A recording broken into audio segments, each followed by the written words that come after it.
I want to talk about a question.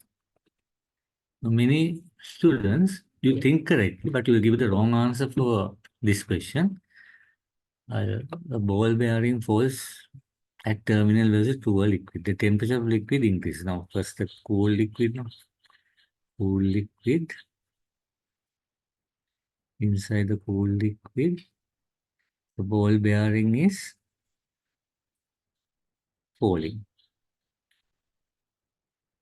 Okay, so the weight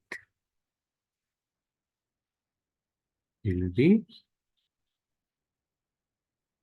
balanced by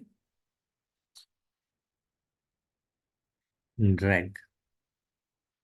I'll give a value for speed here. We say speed here will be around, we'll give a value like 2 meters per second. That's the first situation.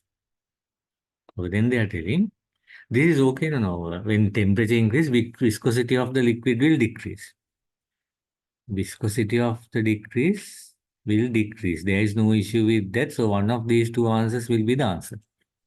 Okay, now we'll take which row table show the correct wordings. Has been viscous, now drag only. Most of you get this feeling when the fluid is hotter. When the fluid is hotter, viscosity is less. You get a feeling lesser drag. Drag will depend on the viscosity, but drag does not depend only on viscosity. No.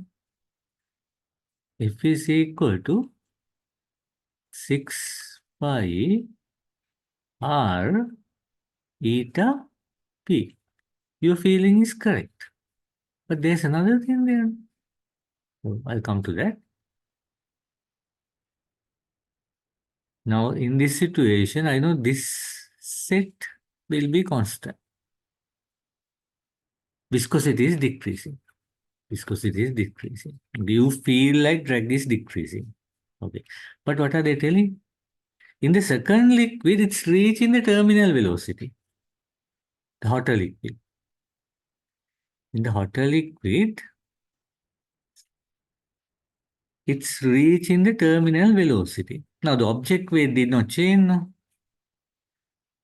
Object weight, I'll move it a little down and show it to you. Object weight did not change. So same drag must balance this. So how can that happen? Now let's think. See this? Now we say this is 30 Newton.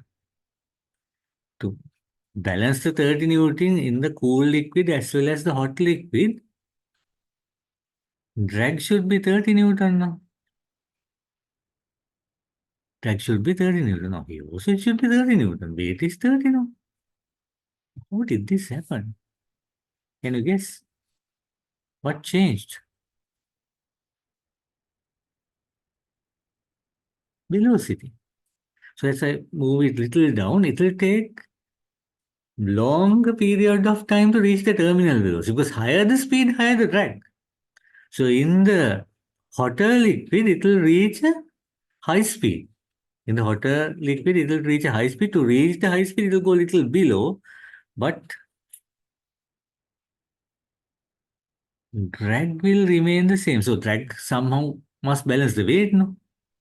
Did you understand? So your feeling is correct, but you are not considering one thing. So most of the students will go for drag decrease. This is a trap. Drag does not decrease because it's reached the terminal velocity now. So make sure you remember this. Viscosity reduce, drag will reduce. But drag depend on velocity as well. If it's the same object, it's velocity only, but it will depend on radius as well. Okay, I think it's clear. If it is not clear, ask me this in the next class. This is a famous trap. I have seen many students doing past papers giving the answer D. So the answer is B. Drag will remain constant. You don't get that feeling. Okay, that's the issue. Okay? A little difficult sound. Okay, we'll see you next time.